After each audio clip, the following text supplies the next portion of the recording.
Aquel día empezó como todos los demás, pero terminó con mi mundo patas arriba. Había cumplido 63 años. No esperaba nada especial, sinceramente.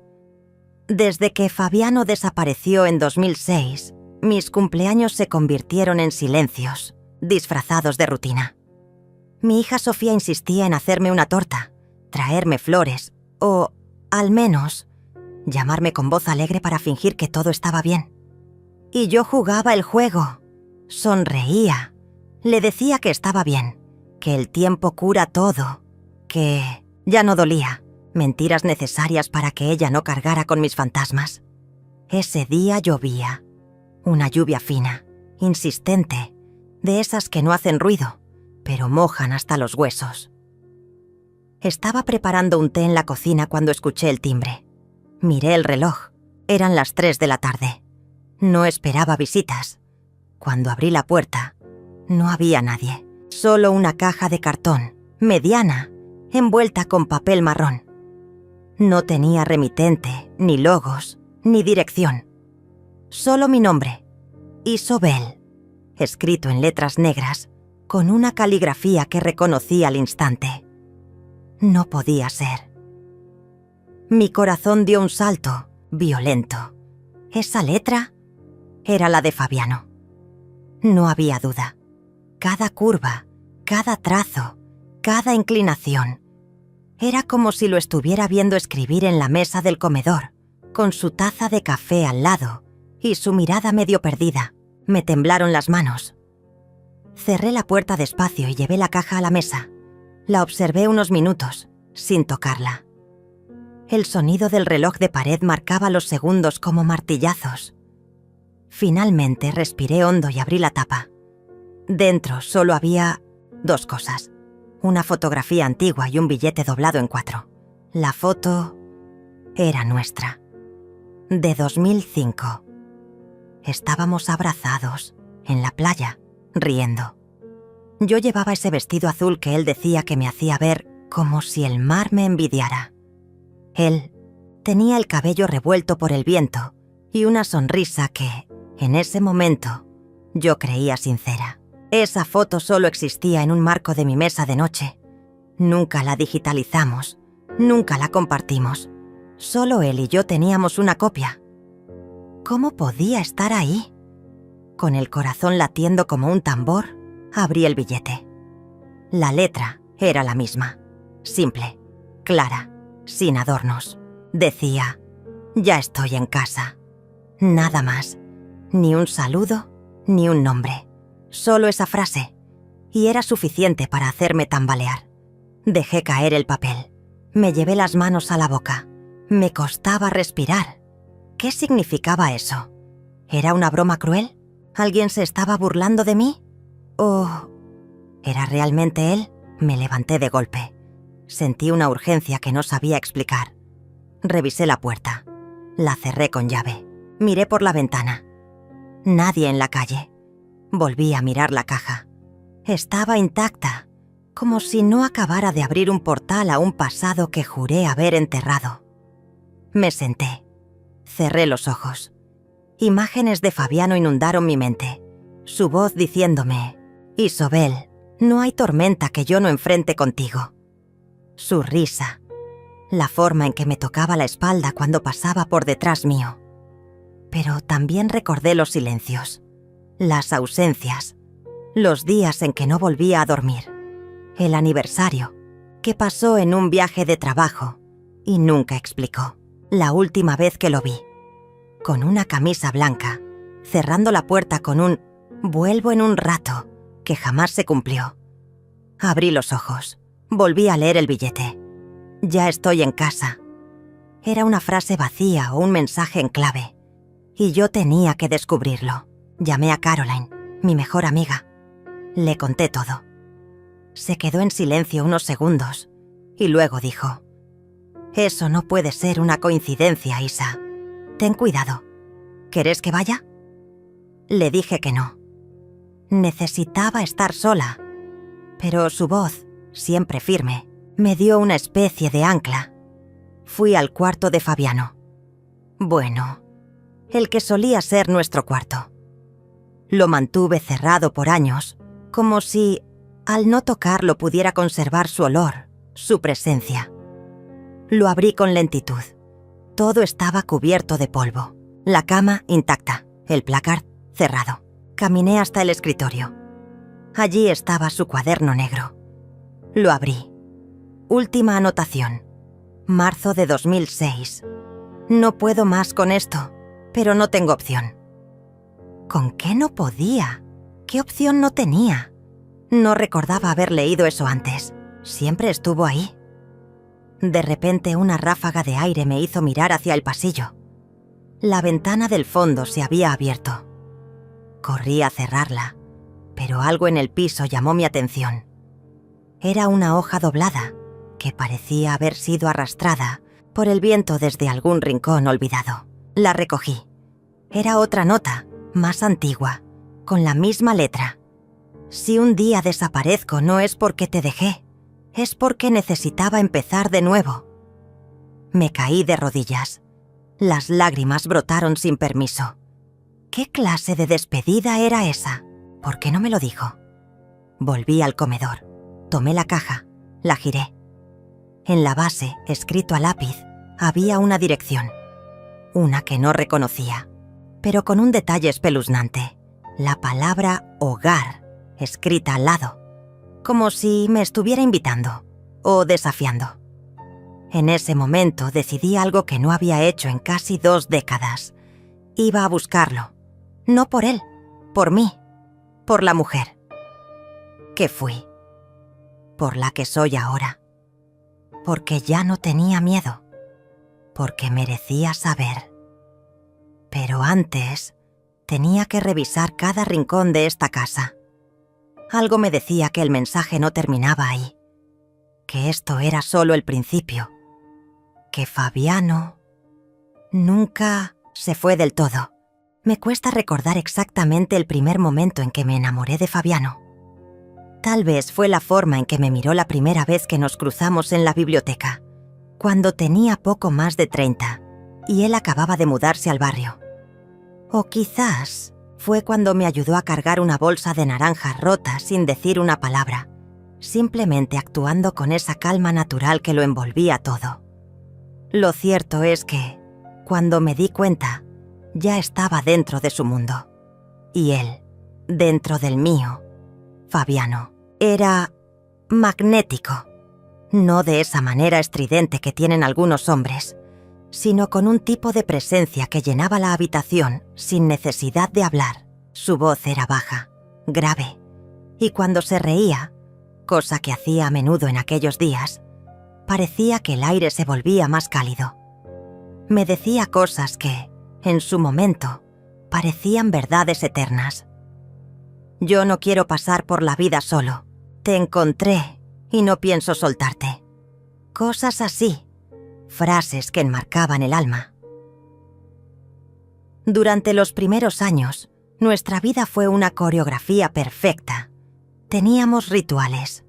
Cada mañana, él preparaba el café y me lo dejaba en la mesita de luz.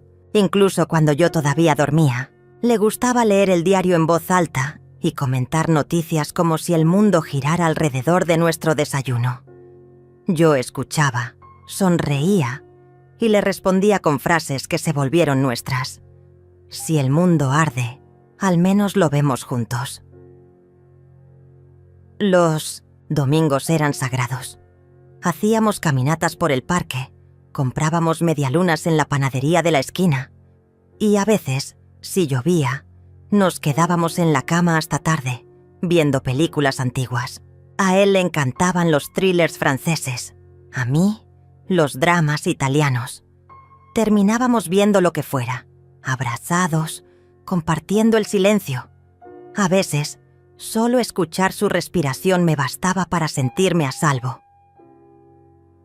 Cuando nació Sofía, su entrega fue total. Le cantaba canciones inventadas, la alzaba como si fuera de cristal y decía cosas como: «Esta niña va a ser más fuerte que nosotros juntos». Y yo lo creía, porque Fabiano tenía esa forma de decir las cosas que te convencía, aunque no tuvieran lógica. Me decía Isa, con una ternura que nadie más logró imitar jamás.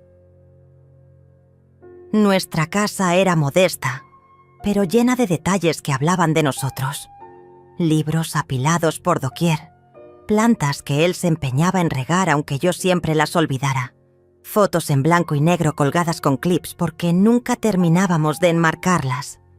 Incluso teníamos un rincón reservado a escribirnos cartas, una especie de juego que inventamos.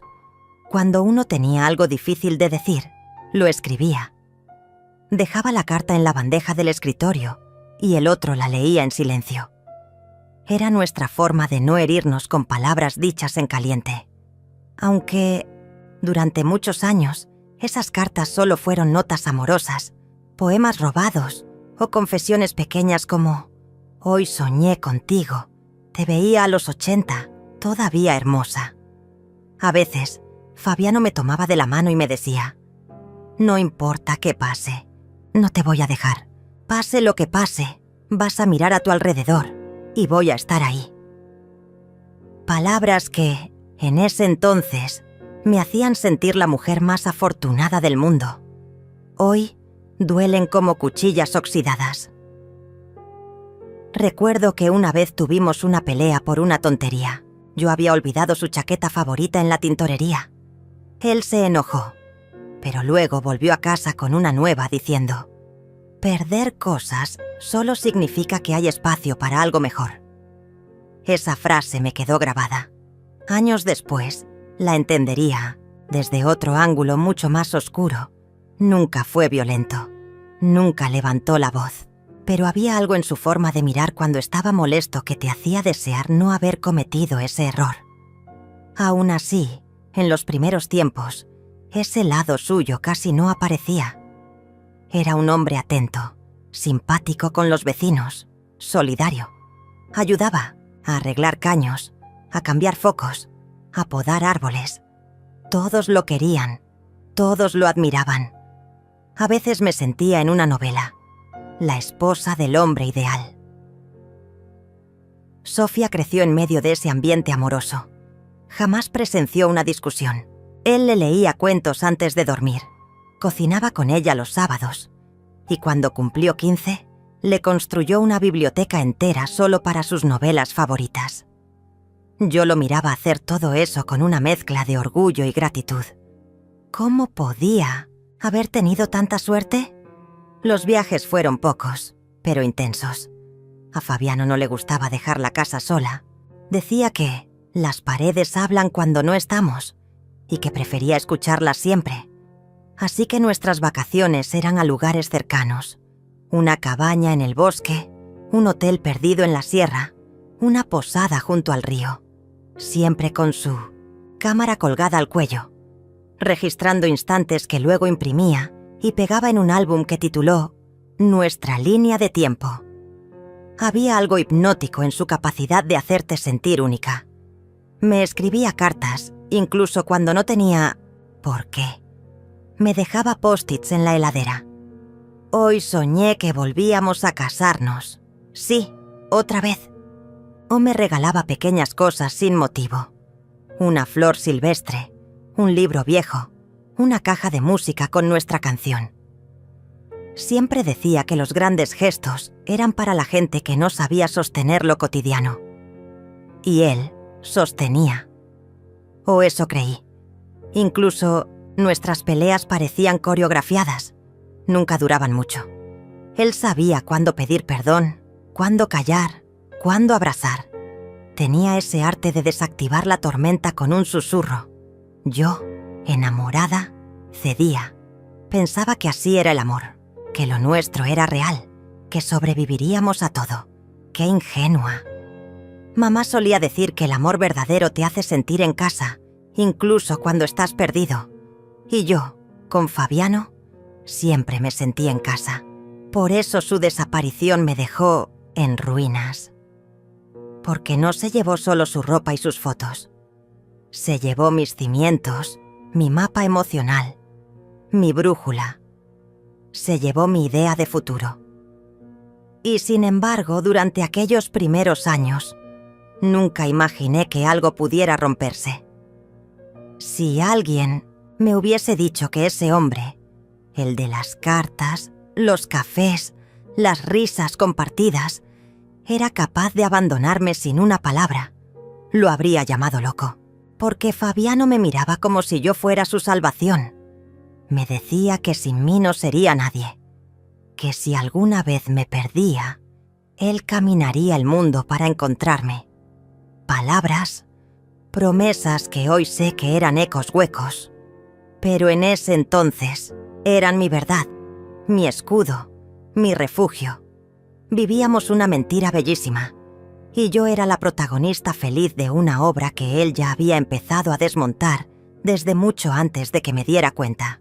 No puedo decir que hubo un día exacto en el que todo empezó a cambiar. Lo que ocurrió entre nosotros fue más bien una erosión lenta, casi imperceptible al principio, como esas paredes que parecen firmes hasta que un día, con solo tocarlas, se desmoronan. Así fue con Fabiano. Así fue con nuestro amor. Los primeros signos fueron sutiles. Pequeños gestos que antes eran automáticos empezaron a desaparecer. El café en la mesita de luz ya no estaba cada mañana. A veces decía que se le había hecho tarde. Otras ni siquiera lo mencionaba. Yo no reclamaba. Al menos no de inmediato. Me decía a mí misma que era normal, que después de tantos años la rutina podía volverse más dispersa, que era solo cansancio. Nada más. Después vino el silencio. No el silencio cómodo de antes, ese que compartíamos en los domingos de lluvia, sino un silencio denso, cargado, como si las palabras se hubieran agotado, como si su presencia ya no necesitara traducción. Fabiano dejó de leer el diario en voz alta. Se encerraba en el cuarto de estudio durante horas. Decía que trabajaba, pero no me dejaba entrar. Antes, ese cuarto era nuestro refugio de ideas. Ahora, era un muro. A veces, cuando le hablaba sentía que me escuchaba desde lejos, como si yo estuviera detrás de un vidrio y mis palabras apenas le llegaran. «¿Qué dijiste, Isa?», repetía con frecuencia, aun si lo que le había dicho estaba claro. Era como si necesitara ganar tiempo para formular una respuesta, como si mi voz le resultara ajena. Empecé a notar sus ausencias. Al principio, salidas breves.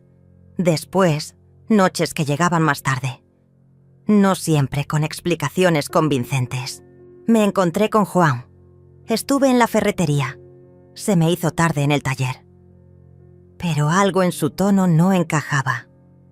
Ya no había el entusiasmo de compartir detalles, solo frases secas.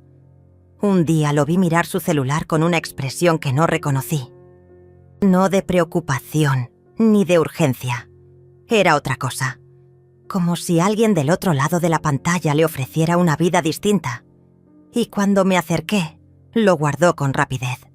Me sonrió, pero sus ojos no lo hicieron. Esa fue la primera vez que sentí un frío que no venía del invierno. Lo vi por la espalda, caminando por la casa, y me pareció un extraño. Su forma de moverse era más tensa, sus hombros más caídos, su ropa más neutra. Ya no me pedía que eligiera sus camisas ni me mostraba las fotos que tomaba con su cámara. De hecho, la cámara desapareció. Me dijo que se había roto. Nunca la reemplazó. Sofía notó algo también. Una tarde me preguntó por qué papá ya no cocinaba con ella. Me dolió más que cualquier otro detalle, porque si Fabiano estaba alejándose de mí, aún tenía sentido. Pero alejarse de su hija, eso era otra cosa. Me limité a decirle que estaba ocupado, que a veces los adultos se sienten cansados. Ella, con sus ojos adolescentes, asintió en silencio. Pero entendí que sospechaba. Los niños perciben más de lo que decimos, y Sofía siempre fue intuitiva. Empecé a observarlo más de cerca, a notar cómo evitaba el contacto físico. Ya no me rozaba la espalda cuando pasaba detrás de mí en la cocina. No me tomaba la mano en la cama. Ni siquiera me besaba al salir. A veces, solo abría la puerta. Decía un «vuelvo después» y desaparecía por horas. Le pregunté una vez a dónde iba. Me dijo que necesitaba aire, que no se sentía bien en casa. Y luego, como si no se diera cuenta del puñal que acababa de lanzar, se fue. Las cartas también se detuvieron. Aquella bandeja en la que solíamos dejarnos palabras se volvió un mueble más. Pasaron semanas, luego meses. Ni una nota, ni una frase. Solo vacío. Quise escribirle. Pensé en dejarle una carta preguntando qué estaba pasando, pero algo en mí me lo impidió. Era como si al ponerlo en palabras sellara la sentencia.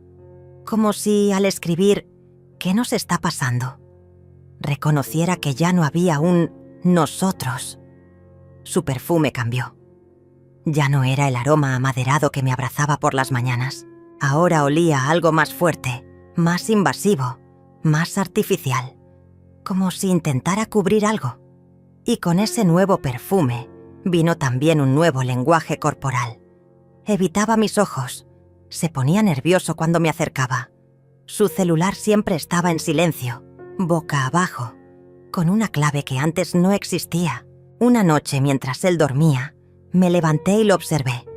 Su rostro era el mismo, pero sus expresiones ya no me eran familiares. ¿Quién era ese hombre en mi cama? ¿En qué momento se había ido sin moverse del lugar? Pensé en despertarlo, en decirle: ¿volvés por un instante? ¿Me buscas otra vez? Pero no lo hice. Me volví a la cama en silencio, abrazada a mi vacío. Las excusas empezaron a ser más absurdas. Un día dijo que tenía que viajar por trabajo. Nunca había viajado solo. Le ofrecí acompañarlo. Dijo que no era necesario, que solo sería un par de días. Regresó con una camisa nueva que nunca le había visto, con el cuello manchado de algo que no supe nombrar. Le pregunté si se había divertido. Me dijo: no fue placer, y se encerró en el baño. Empecé a hablar con mis amigas. Cristina, mi confidente, me miró con pena cuando le conté que sentía a Fabiano distante. Tal vez está en crisis, Isa. Los hombres se pierden fácil cuando no saben qué quieren. Pero algo en su tono sonaba a advertencia, como si ella también supiera, aunque no me lo dijera. Una noche, mientras ordenaba los cajones del escritorio, encontré una servilleta con una letra que no era la suya. Decía simplemente: gracias por anoche. Repetimos pronto. Me temblaron las manos. No le dije nada. Lo guardé en mi memoria, en mi estómago, en mi silencio. No quería confrontarlo. No quería saber, porque sabía que, si abría esa puerta, ya no habría vuelta atrás. Prefería vivir en la ambigüedad de una sospecha que en la certeza de una traición. Pero el amor, cuando se pudre, huele. Y yo ya no podía ignorar el hedor. Nuestra casa se volvió una cáscara. Sofía empezó a salir más. Yo me refugié en mis libros, en mi jardín, en mi rutina. Y él, en su mundo invisible. A veces, cuando cruzábamos miradas, sentía que quería decirme algo, pero nunca lo hacía. O tal vez era yo quien aún quería ver algo de humanidad en él. Lo esperé muchas noches con la cena servida. A veces no llegaba. Otras llegaba tarde, comía en silencio y se iba a dormir sin decir buenas noches. Me abrazaba la costumbre, no el amor. Me sostenía la esperanza, no la verdad. Y cada vez que lo veía alejarse, sentía que una parte de mí moría un poco más. Así comenzó a deshacerse mi matrimonio. No con gritos, no con violencia, sino con la indiferencia más cruel. La de quien ya no te ve, aunque esté frente a ti. La de quien ya decidió irse, pero aún no encontró la excusa perfecta para hacerlo. Y yo seguía ahí, esperando que, en algún rincón de esa casa que construimos juntos, quedara aún una chispa, un gesto, una palabra que me dijera: Isa, estoy perdido, pero quiero volver. Nunca llegó, y en el fondo ya sabía que no lo haría. Nunca fui una mujer de dramatismos.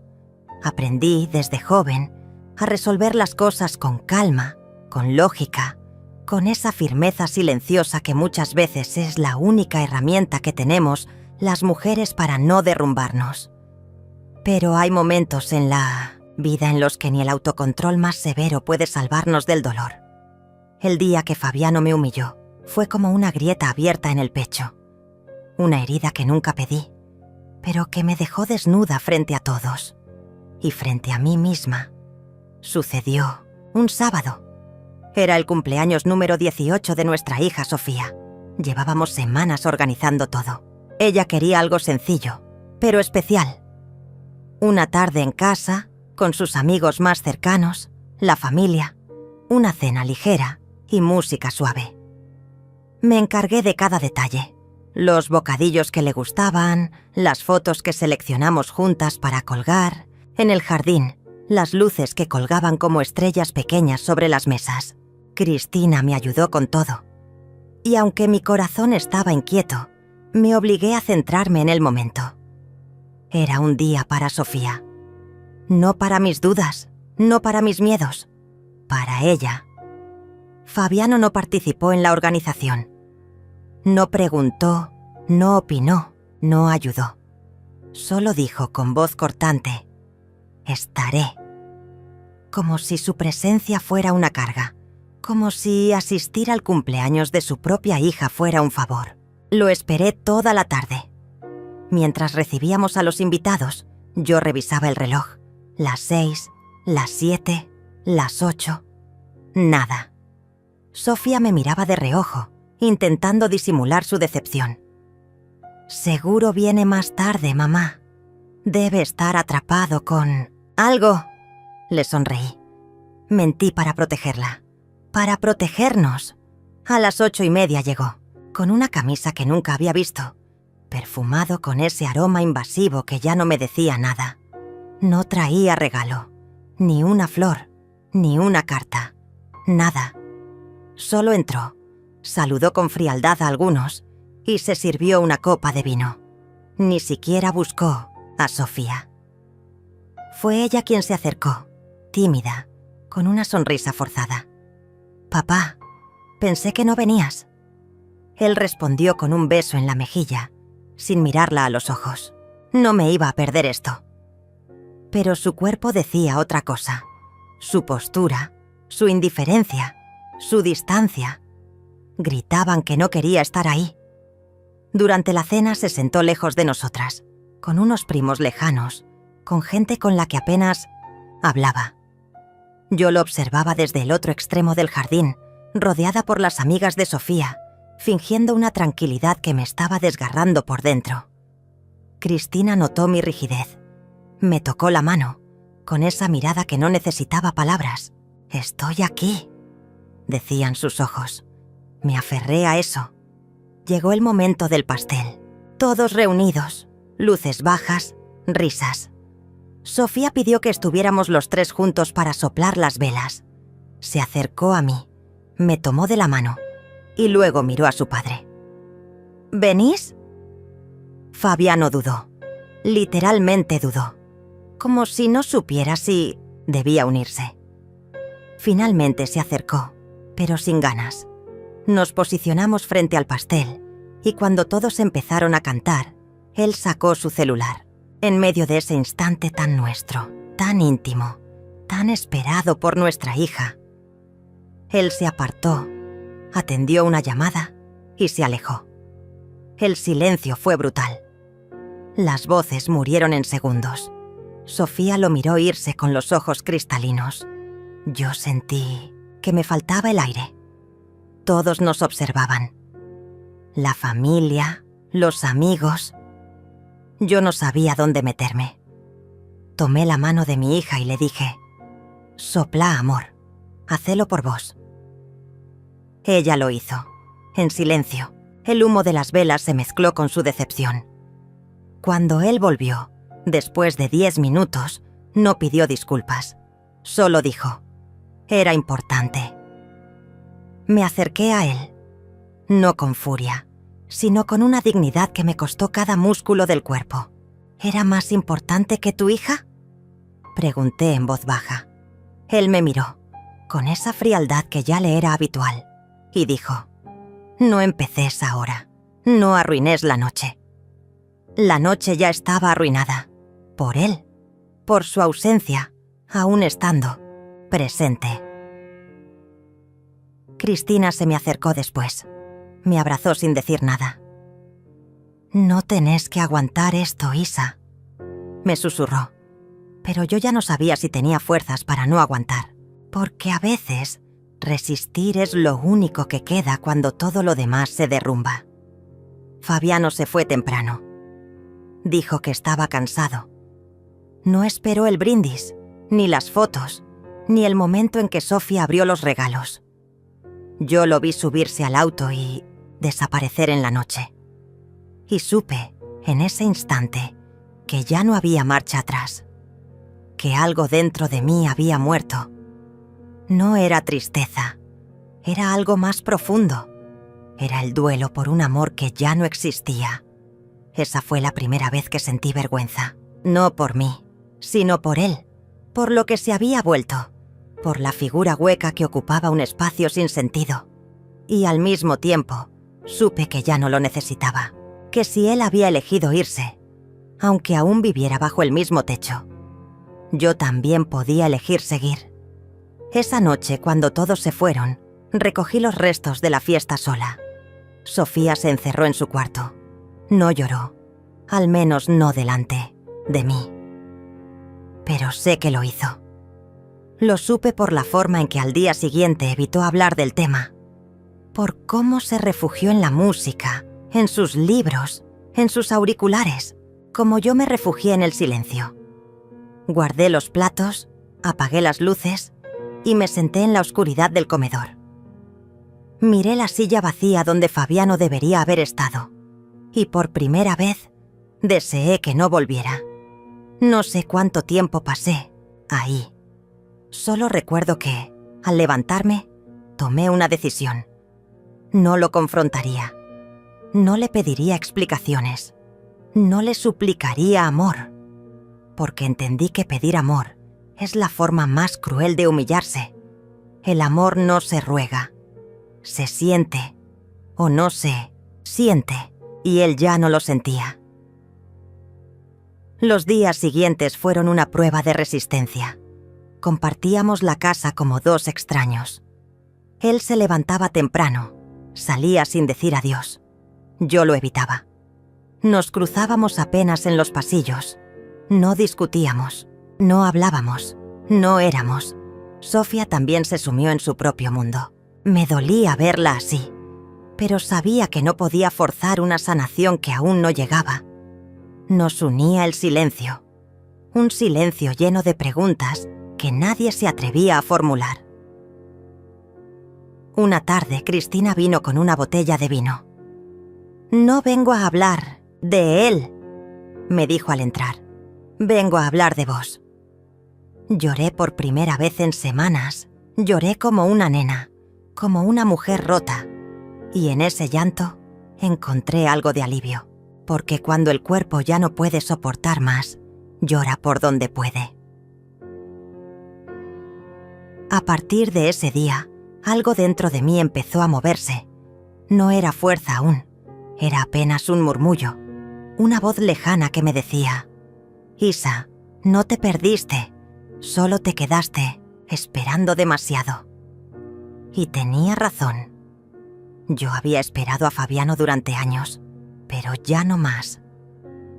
La humillación no había sido la llamada, ni su ausencia emocional. Había sido su desprecio frente a todos, su indiferencia pública. Y eso no se perdona, porque no solo me rompió a mí, también rompió a su hija, y eso era imperdonable. A partir de esa noche, empecé a escribir, no cartas para él, no diarios íntimos. Escribía pensamientos sueltos, frases que me anclaban, me recordaban que aún existía, que aún podía reconstruirme. Cristina me animó a seguir. Me regaló una libreta. En la primera hoja escribió: «Tu historia no termina acá». Y no terminó ahí. Solo estaba empezando a despertar. No sé si fue una mañana como cualquier otra, porque cuando la memoria se mezcla con el trauma, todo se distorsiona. Pero lo que sí recuerdo con claridad fue el silencio. Ese silencio denso, cargado, como si la casa supiera antes que yo lo que estaba a punto de suceder. Me levanté temprano, como siempre. Puse agua para el mate, abrí la ventana de la cocina y miré ese mismo jardín que años atrás habíamos cuidado juntos. El viento movía las cortinas con una suavidad que contrastaba con el temblor en mi pecho. Algo no estaba bien. Fabiano no estaba en la cama. Pensé que había salido a correr, como a veces hacía. Pero sus zapatillas seguían junto a la puerta. Tampoco estaban las llaves del auto. Tampoco su celular, ni su reloj, ni la billetera. Subí al altillo, bajé al lavadero. Nada. Llamé su nombre, no como quien busca, sino como quien suplica una respuesta. Pero nadie respondió. No hubo nota. No hubo explicación.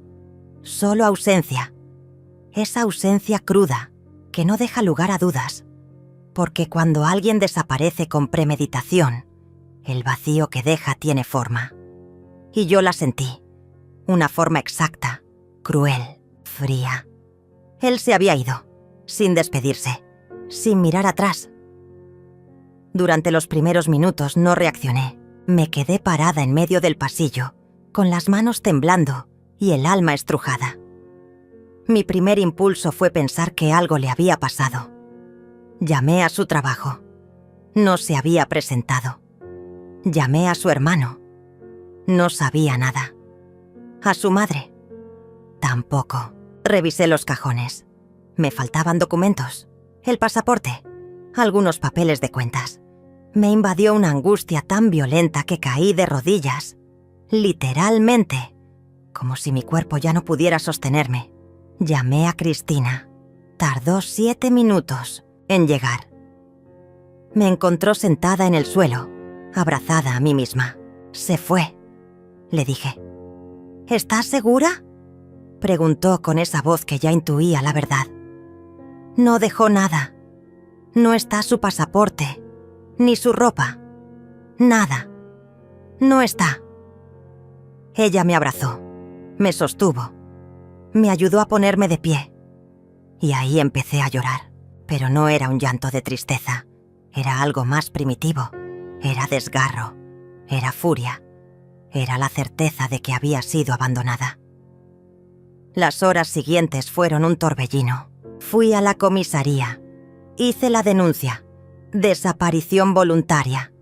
Dijeron, seguramente volverá en unos días.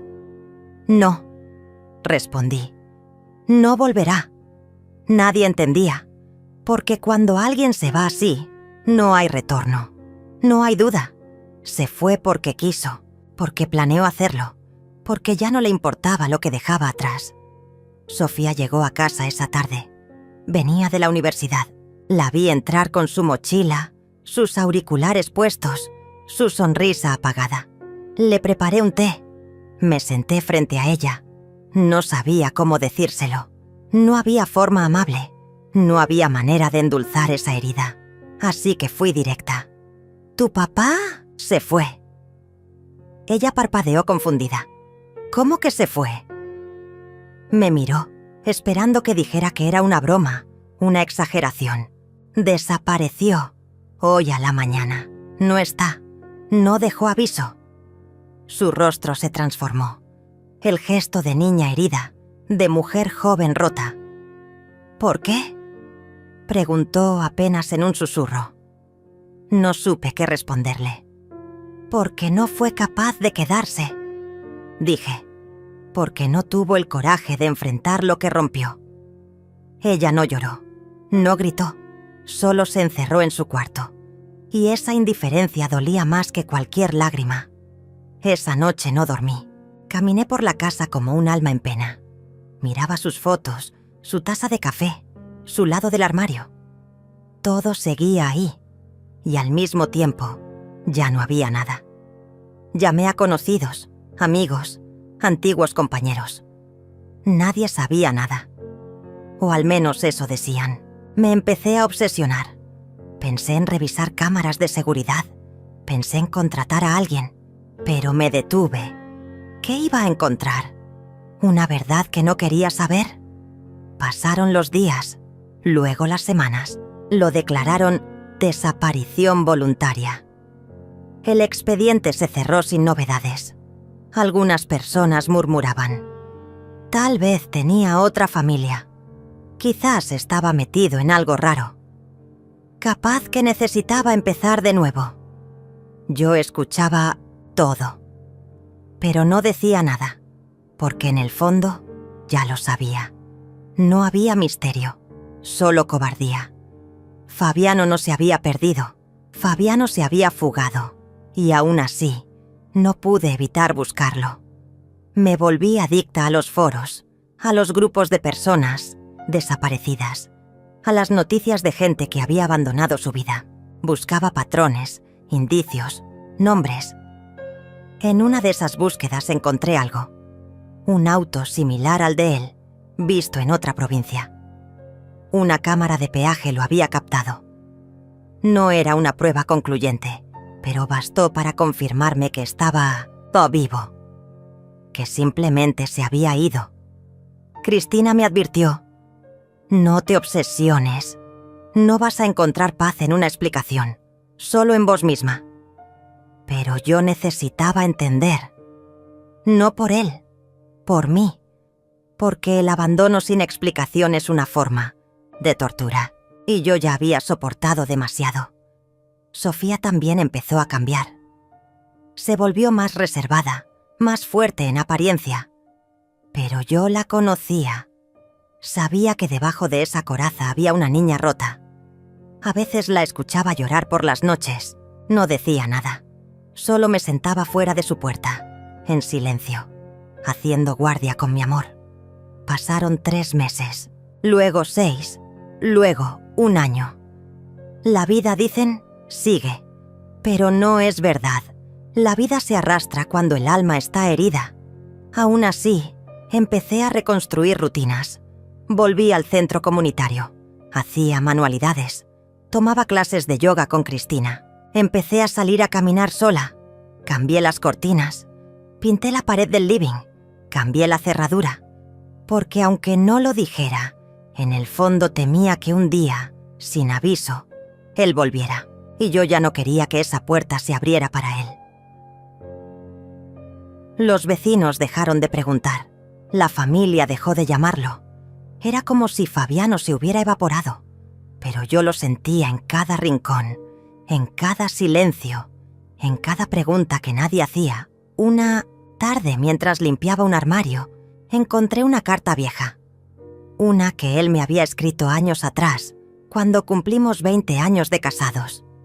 Decía: nunca podría irme sin vos, sos mi raíz. Qué fácil es mentir con poesía. Qué cruel es convertir las promesas en cuchillas. Guardé esa carta, no como un recuerdo, sino como prueba de que el amor, cuando no se cuida, se convierte en ruina. No volví a hablar de él. No frente a Sofía, no frente a nadie. Pero, en mis sueños, su rostro aparecía, no con ternura, con vacío, como un espectro de lo que fue, como un recordatorio de que hasta el amor más profundo puede desaparecer sin dejar rastro. Hasta que, un día, pasó. Una caja apareció en mi puerta, sin remitente, pequeña, forrada en papel marrón, ligera, sin marca, sin pistas. La abrí con manos temblorosas. Dentro, una sola cosa. Una fotografía vieja. Nosotros 3. Fabiano, Sofía y yo. En el parque, cuando ella tenía 5 años. Yo aún usaba el cabello largo. Él tenía esa sonrisa que yo tanto amaba. Y atrás de la foto, una nota, escrita con su letra inconfundible. Ya estoy en casa. Sentí un frío recorrerme el cuerpo. No era miedo. Era algo más profundo. como si el tiempo se hubiera encogido, como si todo lo que había enterrado quisiera salir de golpe. Cristina llegó esa tarde. Le mostré la caja. «¿Qué vas a hacer?», me preguntó. Yo no supe qué decirle, porque por primera vez en mucho tiempo no sabía si quería saber la verdad. Solo sabía que algo se había reactivado, una grieta abierta, un ciclo que nunca se cerró y que, tal vez, estaba a punto de estallar. Estuve horas con la caja sobre la mesa del comedor, mirándola como si fuera un artefacto maldito. No sabía si tocarla otra vez, si esconderla, si quemarla. Me levanté, di vueltas por la casa, volví a sentarme. Abría la tapa, la cerraba, observaba esa fotografía una y otra vez, como si pudiera extraerle algo nuevo. Pero no, era la misma imagen de siempre. Nosotros tres, sonriendo en un banco del parque. El sol sobre nuestros rostros, la inocencia de Sofía, el brazo de Fabiano sobre mi hombro. Una escena congelada de un tiempo que ya no existía. Y detrás, esa frase, esas 4 palabras que taladraban mi mente sin descanso. Ya estoy en casa. ¿Qué significaba eso? ¿Que había vuelto? ¿Que me estaba vigilando? ¿Que había estado aquí, en esta misma puerta, dejando el paquete con sus propias manos? Me levanté y fui directo a la puerta de entrada. La abrí con un golpe seco y revisé los alrededores. Nada. La calle vacía. Nadie mirando. Nadie moviéndose. Era como si el mundo se hubiera suspendido justo en el momento en que esa caja apareció. Llamé a Cristina, otra vez. Ya no me importaba interrumpir su día. Ella llegó sin decir nada, como siempre. Me encontró en el pasillo, descalza, temblando. Le tendí la caja como si fuera una prueba de que mi cordura estaba en peligro. ¿Estás segura de qué es su letra?, me preguntó. Más que nunca. Esa I curva, esa forma de acentuar «estoy», hasta usó ese tipo de tinta azul que tanto le gustaba. Es él. Cristina se sentó conmigo. Observamos la caja durante largos minutos. Me sostuvo la mano. No dijo nada más. No hacía falta. Esa noche no dormí.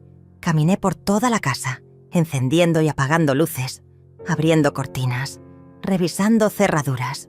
Algo se había activado dentro de mí. No era solo miedo. Era una alerta, una presencia. Sentía que él estaba cerca, que nunca se había ido del todo. Al amanecer tomé una decisión. Bajé al sótano. El sótano había sido uno de los lugares favoritos de Fabiano. Allí guardaba sus herramientas, sus papeles viejos, sus proyectos, como los llamaba. Llevaba años sin entrar. Bajé los escalones de madera con una linterna en la mano, porque las bombillas ya no funcionaban. El aire olía a humedad y polvo, y cada tabla crujía como si se quejara de mi presencia. Allí, entre cajas y telarañas, encontré algo. Un baúl cerrado con candado. Nunca lo había visto antes. O quizás había estado ahí siempre, y yo simplemente lo había ignorado. El candado estaba oxidado, pero aún firme. Fui al garaje, busqué una cizalla y lo rompí. Al abrir el baúl, lo que encontré me dejó paralizada. Carpetas, fotos, documentos, cartas, todo organizado como un archivo secreto. Había un pasaporte a nombre de Andrés Figueroa, con la foto de Fabiano. Una licencia de conducir con otro nombre aún, Ramiro Delgado. Incluso había cuentas bancarias abiertas en otros países. Recibos, movimientos, todo detallado, prolijo, como si hubiera estado planeando su desaparición durante años. Pero lo más perturbador no fue eso. Fue una carta, sin sobre, firmada, escrita de puño y letra por él. Decía: «Si encontraste esto, es porque no pude volver a buscarlo. No me odies. Nada de lo que viví fue mentira, pero tampoco fue del todo verdad. Fui muchas cosas antes de ser tu esposo, Fernanda. Y algunas de esas cosas todavía me persiguen. Lo que te llevaste de mí fue real, pero lo que yo era... No. Perdón por todo. Leí esa carta una y otra vez hasta que las lágrimas me nublaron la vista. ¿Qué significaba? ¿En qué estaba metido? ¿Quién era en realidad el hombre con el que compartí más de 20 años? Volví a subir con todos los papeles. Sofía me vio y palideció. «¿Qué es eso, mamá?» «Es la verdad», dije, «o parte de ella».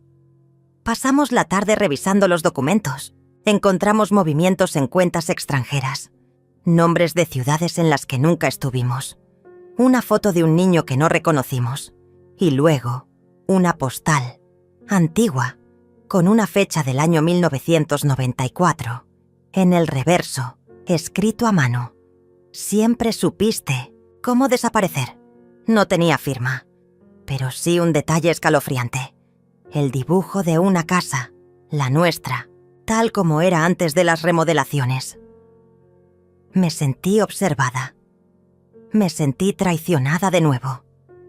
Como si todo nuestro matrimonio hubiese sido una fachada, una puesta en escena. ¿Quién más sabía? ¿Con quién se comunicaba? Esa noche algo cambió en mí. Ya no tenía miedo.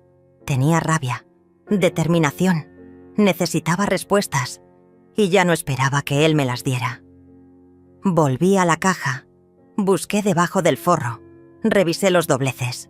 Encontré algo, una hoja pequeña, oculta entre el cartón y el papel. Era un mapa, hecho a mano. Señalaba un lugar en las afueras, un antiguo galpón abandonado cerca del arroyo, donde años atrás solíamos ir a caminar. El lugar estaba marcado con una cruz roja y al costado, escrita en letra pequeña: «Lo que no pude decirte está allá». Al día siguiente me preparé para ir. No le dije a nadie, ni a Sofía, ni a Cristina. Tomé la linterna, una muda de ropa, el mapa, y conduje. El galpón estaba cubierto de maleza, viejo, oxidado, cerrado con una cadena débil. La rompí con una palanca que encontré en el maletero. El interior olía a encierro y abandono. Y ahí, en una mesa de madera, otra caja, similar a la primera, más grande. La abrí. Dentro, una carpeta. Y dentro de esa carpeta, pruebas, fotos de hombres armados, recibos de transferencias, documentos sellados y algo más. Un contrato de colaboración con una agencia internacional. Fabiano había sido informante, o espía, o algo entre medio. La historia que contaban esos papeles era de doble identidad, infiltración, fuga. No entendía del todo, pero sí entendía lo esencial. Él había vivido una vida paralela. Algo lo había obligado a desaparecer. Algo peligroso, algo sucio. Y en medio de todo eso, estábamos nosotras. Me senté en el suelo. No lloré, no grité, solo respiré, porque de repente todo encajaba. Las mentiras, las ausencias, las frases misteriosas, su desaparición, su silencio, el regalo, la nota. Él no solo se había ido, se había escondido. Nos había usado para proteger algo, o a alguien. Guardé todo. Salí de ahí. Cerré la puerta. Y mientras caminaba hacia el auto, sentí algo. No sé si era alivio o furia, pero sabía que esta historia no había terminado. Él me estaba guiando a propósito. Estaba dejando pistas. Él quería que yo supiera, que llegara a esta verdad. ¿Por qué ahora? ¿Qué lo había hecho aparecer después de tantos años? Al volver a casa, Sofía me esperaba en el porche. ¿Dónde estuviste? Buscando respuestas. ¿Y las encontraste? Algunas. Otras están por venir. Ella no insistió. Solo me abrazó. y en ese gesto silencioso comprendí que ya no era la misma mujer que había sido abandonada.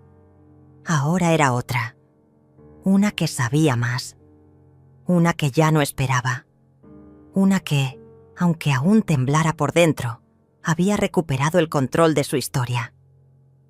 Esa noche, al acostarme, volví a mirar la foto, la que venía en la primera caja.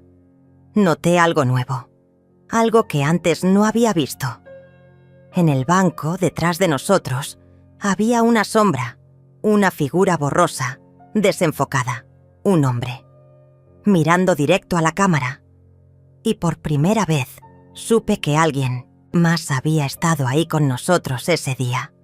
Alguien que nunca notamos, alguien que quizás seguía ahí, observando, esperando. No dormí esa noche, ni la siguiente. El descubrimiento en ese galpón había sido como abrir una compuerta enterrada durante años. Ahora, toda la podredumbre, toda la verdad que Fabiano había enterrado con tanto esmero, comenzaba a salir a flote. Y ya no se trataba solo de mí, ni de nuestra historia. Se trataba de Sofía, de nuestra seguridad, de nuestra vida entera que, por años, había estado edificada sobre una mentira cuidadosamente sostenida. A la mañana siguiente, mientras Sofía desayunaba en silencio, decidí que ya no podía protegerla con el silencio. Merecía saber lo que su padre había hecho. Merecía entender por qué su infancia estuvo marcada por una desaparición sin explicación. Me senté frente a ella con la carpeta entre las manos. «Necesito mostrarte algo», le dije sin preámbulos. Abrió los ojos, alerta. Asintió. Fui desplegando los documentos sobre la mesa. Los pasaportes, los nombres falsos, las fotografías, el contrato de colaboración. Sofía los miraba uno a uno sin pestañear, como si cada hoja le quitara un poco más de aire. Cuando terminé, me atreví a levantar la mirada. «Tu padre no era quien decía ser», le dije. «Y lo que nos hizo no fue solo una traición emocional. Fue una fuga». Ella tardó en reaccionar.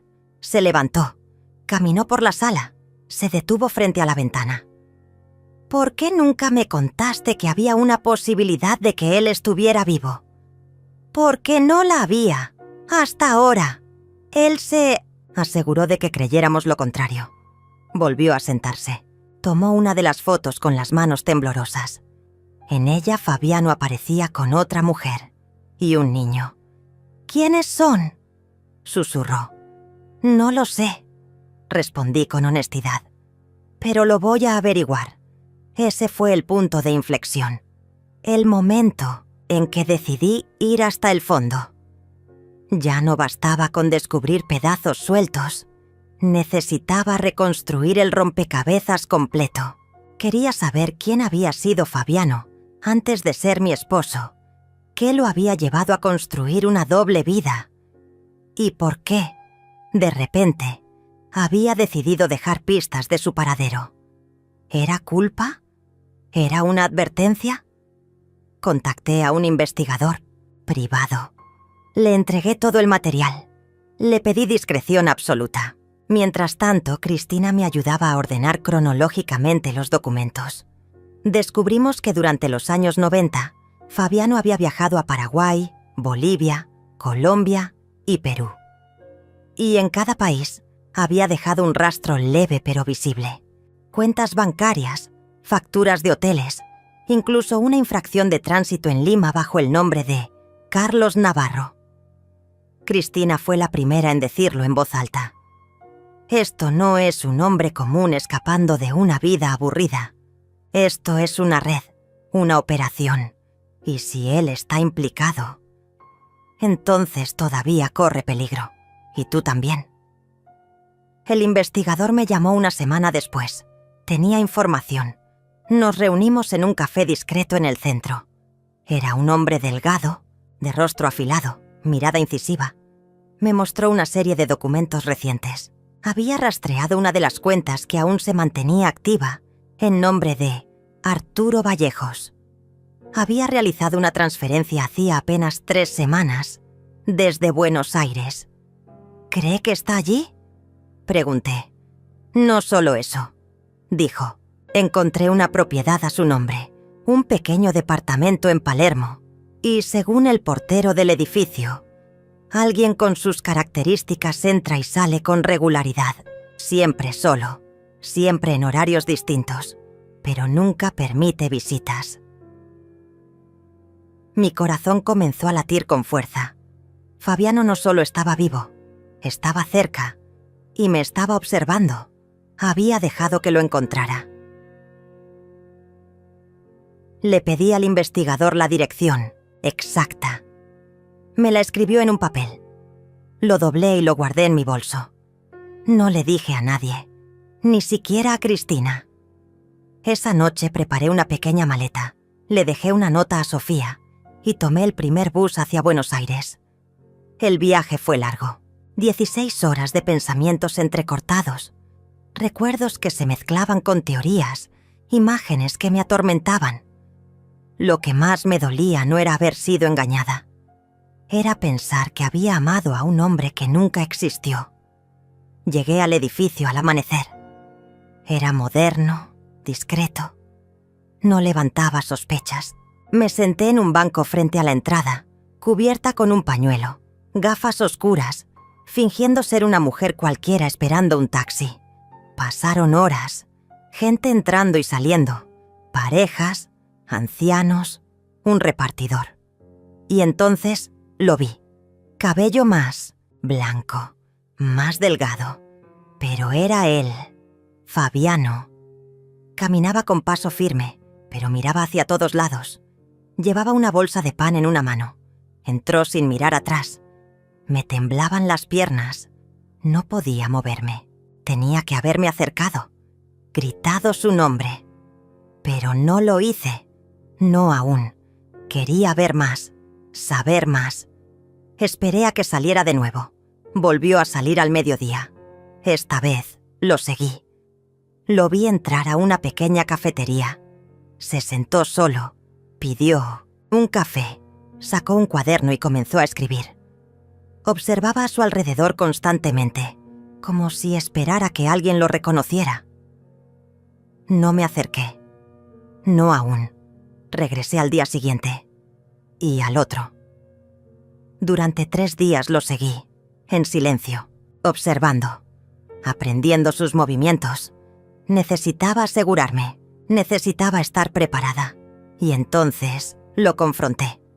Fue en el parque, en una banca bajo los árboles, el 4.º día. Me senté a su lado sin decir nada. Él giró la cabeza, me miró y no dijo una palabra, ni sorpresa, ni culpa, ni alegría. Solo me miró como si me hubiera estado esperando. «Hola, Fabiano», dije. Él respiró hondo, cerró los ojos. «Sabía que vendrías», susurró. Pasaron segundos eternos en los que no supe si abrazarlo, abofetearlo o simplemente huir. «¿Por qué?», pregunté. «Porque no podía quedarme, porque era eso o arrastrarte conmigo». «¿Y Sofía?». «Pensé que estarían mejor sin mí». «Te equivocaste», él asintió. Y por primera vez en años vi lágrimas en sus ojos. «Me duele cada día», dijo. «No hay noche que no imagine tu rostro. No hay momento en que no piense en lo que perdí». «No perdiste nada, Fabiano. Lo destruiste. Con tus decisiones. Con tus silencios». Me entregó una carpeta. Más papeles, más confesiones. Esta vez, firmadas. Era su testimonio completo. Sobre operaciones encubiertas en los años 90, colaboraciones con gobiernos, fugas, amenazas, traiciones internas. Había denunciado todo y estaba esperando el juicio, bajo custodia discreta, con identidad protegida. «¿Y ahora qué?», pregunté. «Ahora tú decides, si me entregas, si me denuncias, si vuelves a desaparecerme. Ya no tengo más fuerzas, ya no huyo». Me levanté sin responder. Lo miré una última vez. Y caminé. No me detuvo. No me llamó. Solo quedó ahí, mirando el suelo. Volví a casa con el alma en carne viva. Pero también con algo distinto. Paz. Había enfrentado al fantasma. Había mirado al hombre que me rompió. Y seguía viva. Y más fuerte que nunca. Llevé la carpeta a un abogado. Iniciamos los trámites. Su testimonio ahora sería legal. Y su identidad ya no sería un secreto. Pero lo más importante, lo había desenmascarado. Había arrancado la máscara al hombre que me dejó en ruinas. Y en ese acto, me había reconstruido a mí misma. Volver a casa no fue fácil. No después de haberlo visto. No después de confirmar con mis propios ojos que Fabiano seguía vivo, que respiraba el mismo aire que yo, que caminaba por las mismas calles, mientras yo pasaba los últimos 18 años preguntándome en qué momento lo había perdido. Pero lo peor no era eso. Lo peor era que, aún con toda la verdad frente a mí, no sentía alivio, solo un vacío profundo, una mezcla de tristeza, decepción y, por extraño que parezca, lástima. Fabiano no era el monstruo que había imaginado durante tantos años. Tampoco era el hombre que una vez amé. Era una sombra, una figura rota, fragmentada por sus propias decisiones.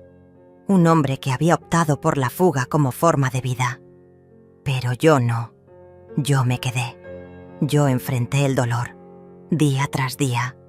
Y ahora también enfrentaría la reconstrucción. La primera decisión que tomé fue simbólica. Cambié las cerraduras de todas las puertas de la casa. No porque temiera que Fabiano regresara, sino porque sentía que necesitaba proteger mi espacio. La casa que una vez construimos juntos ya no era suya. Era mía. Cada objeto, cada rincón, cada fotografía. Todo pasaba por mi filtro, por mi historia, y eso debía reflejarse también en las cosas pequeñas. Después hablé con Sofía. Fue una conversación larga, dolorosa, pero absolutamente necesaria. Le conté cada detalle del encuentro, cada palabra, cada silencio. Ella escuchó con los ojos, enrojecidos, mordiéndose los labios, asintiendo lentamente. «¿Y ahora qué hacemos con él?», me preguntó. «Nada», le respondí. «Ya no tiene poder sobre nosotras. No necesitamos hacer nada». Pero eso no significaba que no tomaría medidas. En los días siguientes, entregué toda la documentación al abogado. Testimonios, fotografías, copias de las confesiones de Fabiano. También inicié un proceso legal para cerrar cualquier vínculo legal o financiero que pudiera existir entre nosotros. No quedaría rastro. Ni cuentas compartidas, ni propiedades conjuntas, ni derechos hereditarios. Cristina, fiel como siempre, me acompañó en cada paso. Era mi testigo silenciosa, mi sombra protectora. «Has renacido, Isobel», me dijo una tarde, mientras tomábamos té en el jardín. «Pero lo hiciste a tu manera, sin escándalos, sin gritar, como solo las mujeres fuertes saben hacerlo», y tenía razón. Por primera vez en mi vida sentía que caminaba sin peso, sin culpa, sin cadenas invisibles. El proceso de reconstrucción no era solo legal ni material, era interno, emocional, espiritual. Volví a tomar clases de pintura, volví a escribir en mi cuaderno. Empecé a caminar por las mañanas, saludando a los vecinos, redescubriendo las calles de mi barrio como si fueran nuevas. Cada día, una pequeña victoria. Cada noche, un suspiro menos. Un día, encontré una carta en el buzón. No tenía remitente. Solo decía: «Perdón por todo. Estoy listo para desaparecer de verdad, si eso te da paz. F». La leí una sola vez. Luego la rompí en 1000 pedazos y la arrojé al viento desde el balcón. No necesitaba palabras. No necesitaba explicaciones. Lo único que necesitaba era silencio, y ese, por fin, empezaba a llegar. Las noticias comenzaron a circular semanas después. Un ex colaborador de inteligencia, escondido por años bajo una identidad falsa, se entregaba a las autoridades con pruebas de una red internacional de corrupción. Su nombre no aparecía en los titulares, pero yo sabía quién era. No hice comentarios, no di entrevistas, no busqué notoriedad. Solo observé. Y mientras el mundo descubría una verdad que yo ya conocía, yo seguía construyendo la mía. Sofía, por su parte, empezó a asistir a terapia. Por primera vez, hablaba abiertamente del abandono, del dolor, de las noches de infancia en las que esperaba una respuesta que nunca llegaba. Su proceso era distinto al mío, pero igual de valiente. Ella no buscaba justicia. Buscaba sentido. Y poco a poco lo iba encontrando. Una tarde vino a visitarme con un sobre en la mano. Lo abrió frente a mí. Era un documento. Cambió legalmente su apellido. Ya no era Sofía Ramos. Ahora era Sofía Valverde. Mi apellido, mi linaje, nuestra historia. Lloramos juntas, en silencio, porque sabíamos que algo se había cerrado, que una etapa terminaba y otra comenzaba. Volví a mirar las fotografías antiguas, las de nuestra boda, las vacaciones, los cumpleaños. Ya no dolían igual, ya no me arrancaban lágrimas. Eran simplemente recuerdos, imágenes congeladas de una vida que existió, pero que ya no me definía. Cristina me propuso un viaje. Portugal. Un pequeño pueblo costero donde su familia tenía una casa. Dudé, pero acepté. Y fue ahí, frente al mar, rodeada de sal y viento, donde sentí por primera vez en años una alegría genuina. Reí a carcajadas, bailé bajo las estrellas, caminé descalza por la arena y entendí que la reconstrucción no era solo reparación, era transformación. Ya no era la mujer que esperaba respuestas, era la mujer que elegía caminos. De regreso comencé a escribir un libro, no sobre Fabiano, no sobre su traición, sino sobre mujeres como yo, mujeres que habían sido borradas, silenciadas, relegadas, mujeres que, sin hacer ruido, se levantaban cada día y seguían, y lo titulé La mujer que volvió a escribir su historia. Mi historia no era perfecta, pero era mía, y cada palabra escrita era una forma de recuperar el tiempo, de honrar el dolor, de agradecer la resiliencia. Un día, cualquiera, al salir del mercado, me crucé con una mujer que me miró fijamente. Se acercó, me tocó el brazo. ¿Usted es Isobel?, preguntó. Asentí sorprendida. «Gracias», me dijo simplemente. «Por hablar, por mostrar que se puede volver a empezar». No supe qué responder. Solo sonreí. La reconstrucción no era un destino, era un proceso. Y en ese proceso, yo ya no era una víctima, ni una sobreviviente. Era una mujer entera, una mujer que había atravesado el fuego y había salido del otro lado, sin miedo. Nunca fui una mujer vengativa, pero sí una mujer que aprendió, a fuerza de golpes y silencios, a distinguir entre justicia y castigo. Lo que me había pasado con Fabiano no podía deshacerse. No había forma de borrar 18 años de incertidumbre, abandono y cicatrices emocionales. Pero sí podía hacer algo para impedir que su historia se repitiera, para proteger a otras y, sobre todo, para cerrar definitivamente ese capítulo. La carta que me envió, esa que rompí sin dudar, fue su último intento de seguir marcando el ritmo. Una disculpa tardía no era redención, mucho menos dignidad. Era apenas un gesto débil, y yo ya no reaccionaba ante gestos débiles. La investigación en torno a su verdadera identidad había comenzado a tomar forma en los tribunales. Gracias a los documentos que entregué, la copia de su pasaporte falso, la confesión escrita, los contactos con la mujer de Curitiba y las fotos de su nueva vida. La fiscalía tenía pruebas sólidas para iniciar un proceso penal por fraude de identidad, evasión fiscal, abandono de hogar y una lista interminable de cargos administrativos. Pero yo no asistí a ninguna audiencia. No lo necesitaba. Mi abogado fue claro. Podríamos buscar una compensación económica. Le respondí sin pestañear. Quiero que desaparezca de mi historia. No quiero su dinero. No quiero su nombre. Solo quiero cerrar todo esto con la dignidad intacta. Y así lo hicimos. Fabiano fue citado formalmente. La noticia no ocupó portadas, pero se coló en las columnas judiciales de los periódicos locales. Un caso más de doble vida, de engaño, de fuga. Pero para mí era mucho más que eso. Era el fin del eco.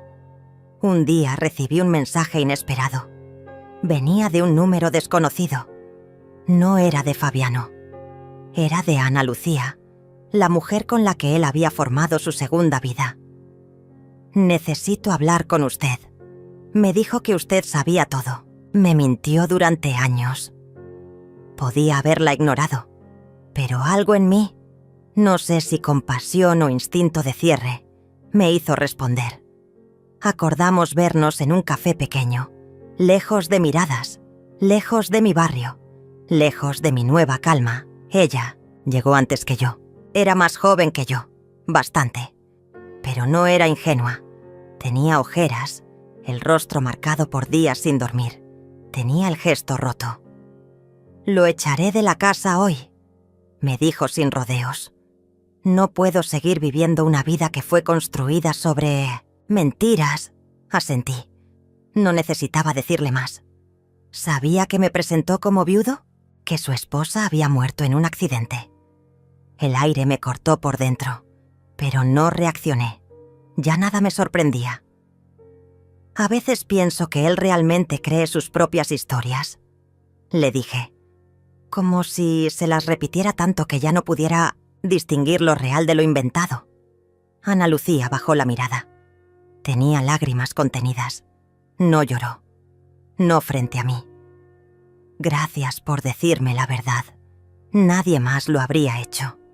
Nos despedimos sin abrazos, sin promesas, solo con la mirada de dos mujeres que sin quererlo fueron piezas de la misma mentira. Días después, el abogado me confirmó que Fabiano había perdido el derecho sobre cualquier bien compartido. Incluso su nombre, legalmente vinculado al mío, fue revocado. Ya no había Fabiano Ramos. No existía en mis papeles, ni en mis cuentas, ni en mis fotos, ni en mi puerta. Apareció una última carta. Sí, otra, esta vez con el remitente visible. Desde un centro de reclusión preventiva. Sé que no me merezco nada, pero necesito que sepas que nunca fui feliz. Ni contigo, ni sin ti. Todo fue miedo. Miedo a ser yo mismo. A decepcionar. A enfrentarme.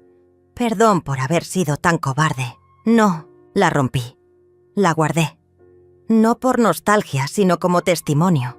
Como pieza de evidencia emocional. Sofía la leyó. Me miró con ojos duros. «¿Y qué harás con esto?» «Nada», le dije. «Esta vez no haré nada. No necesito responderle». Él se hundió solo. Cristina me abrazó al escuchar el relato. No dijo nada. A veces, la amistad más profunda es la que se expresa con silencios. Las semanas pasaron. El juicio quedó sellado. Las consecuencias legales cayeron sobre él sin necesidad de que yo lo persiguiera. Lo había entregado al sistema, que lo juzgaran otros, que cargara con su propio reflejo. Pero la verdadera justicia fue otra. Fue la paz que sentí al desayunar sola y disfrutarlo. Al leer sin interrupciones. Al escuchar el viento sin sentir sobresaltos. Fue ver a Sofía recuperar su apellido, su voz, su risa. Fue volver a caminar con Cristina sin tener que mirar atrás.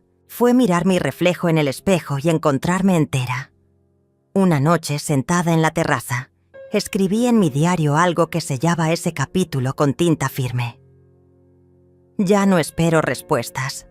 No le temo a los fantasmas. No cargo con culpas que no me pertenecen. Mi historia, por fin, me pertenece. Recibí una última llamada, esta vez de la policía. Me informaban que Fabiano había aceptado un acuerdo judicial. Confesión plena, sin apelación. Condena reducida. Trabajo comunitario. Asistencia psicológica obligatoria. No prisión, pero sí supervisión. ¿Era suficiente? Tal vez no para muchos, pero para mí, sí. Porque la verdadera condena no era el castigo legal. Era vivir con la conciencia de haber destruido tu propia vida con tus propias manos. Y esa cadena era mucho más pesada. Colgué sin decir palabra. Cerré la libreta. Respiré profundo. La justicia, al fin, había llegado. No con estruendo, no con venganza, sino como una brisa suave que limpia la tierra después de la tormenta. Miré al cielo. No le pedí nada. Solo agradecí. Y me prometí que desde ese momento, cada día lo viviría como quien ha recuperado algo irrecuperable. La dignidad, el nombre propio, la calma de un hogar donde ya no hay secretos. Un hogar donde, por fin, yo soy la única autora de mi historia. La vida no siempre ofrece finales claros. A veces, las cosas simplemente se desvanecen, se apagan, como una vela que ya no tiene más cera para sostener la llama. Pero yo necesitaba un cierre, uno real, uno tangible, no para él, para mí. Pasaron meses desde el último contacto judicial. Fabiano cumplía su sentencia a la sombra del anonimato, realizando trabajos comunitarios en un centro de rehabilitación para hombres en situación de calle. Irónico, pensé. Al fin estaba cara a cara con hombres que, como él, habían perdido su lugar en el mundo por decisiones propias. Nunca más supe si rehizo su vida. Tampoco me interesó. Yo, en cambio, comencé a escribir, a llenar páginas, con cosas que nunca había dicho. Palabras que me tragué por décadas, no para publicarlas, solo para sacar de mí todo lo que me pesaba. La escritura me sanó. Una tarde, mientras limpiaba el ático, encontré una caja antigua, de esas que una guarda con recortes de vida, cartas de mi madre, dibujos de Sofía, y entre todo eso, un sobre viejo, amarillento, sin abrir. No tenía fecha, pero estaba sellado con su letra. Lo reconocí de inmediato. Era de Fabiano. Debía haberlo dejado antes de desaparecer, quizás el mismo día. Un último intento de explicación o despedida que, por alguna razón, nunca vi hasta ahora. Dudé en abrirlo. Pero lo hice. Decía así: Isobel, si estás leyendo esto, es porque ya no estoy, o porque lo que fui ya no existe. No sé cómo pedir perdón. Ni siquiera sé si lo merezco. Me fui porque era cobarde, porque no sabía enfrentar la vida que construimos, porque me sentía pequeño frente a todo lo que tú eras. Nunca fue por falta de amor, fue por falta de mí mismo. Hubo un momento, antes de irme, en que estuve a punto de confesarte todo, pero te vi dormir, con el ceño fruncido, como si ya supieras, y no pude. Me odio por no haber sido mejor. Me odio por haberte arrastrado a una historia que no supiste que estaba rota hasta que se quebró en tus manos. Te mereces paz. Te mereces amor. Te mereces una vida entera, no mitades. Si algún día decides perdonarme, sabré que Dios existe. Si no lo haces, lo entenderé. Fabiano, lo leí una vez, luego otra más. No lloré, ya no quedaban lágrimas. Tomé el sobre, salí al jardín y encendí una pequeña fogata en el brasero que Cristina me había regalado, el mismo donde solíamos tostar castañas en invierno. Metí la carta. Vi cómo las palabras se retorcían en llamas. Cómo se deshacían, letra por letra, cómo se deshizo nuestra historia. Lentamente, en silencio, sin gritos. Sofía me miró desde la ventana. No dijo nada. No preguntó. Ya sabía. La vida desde entonces fue otra. No más sobres sin remitente. No más fantasmas. Solo café por la mañana, con pan recién hecho y libros abiertos. Cristina y yo hicimos un viaje juntas. Volvimos a aquel pueblo donde, de jóvenes, juramos en broma que viviríamos nuestra vejez. Y lo cumplimos. Alquilamos una casita frente al lago. Pintamos las paredes de colores absurdos. Llenamos el jardín de margaritas. Plantamos un limonero. Veces, en las tardes tranquilas, le escribía cartas que no enviaba. A él, a mí, a la Isobel que fui. Una noche, sola en mi habitación, encendí una vela. Me senté frente a un espejo. No para maquillarme, no para peinarme, solo para mirar. Me vi. Las arrugas en mi frente, las marcas en mis ojos, la firmeza en mi boca. Me hablé en voz baja. Sobreviviste. Y sonreí. Esa fue mi última carta, la única que importaba. No escrita en papel, sino en piel, en alma, en aire. Tiempo después, recibí una llamada de la hija de Ana Lucía, no para hablar de él, sino para agradecerme. Gracias por no devolverle el golpe. Gracias por hacer justicia con elegancia. Le respondí que no era valentía, era necesidad, porque una mujer puede romperse, pero también puede reconstruirse con hilos de oro, como esas cerámicas japonesas que no esconden las grietas, sino que las celebran. Mis grietas me hicieron fuerte. Mi historia, por fin, era solo mía. Y si alguien algún día pregunta qué pasó con Fabiano, solo diré, él se fue. Y yo por fin regresé. La cámara se aleja. Yo cierro el diario, apago la vela y me duermo sin miedo.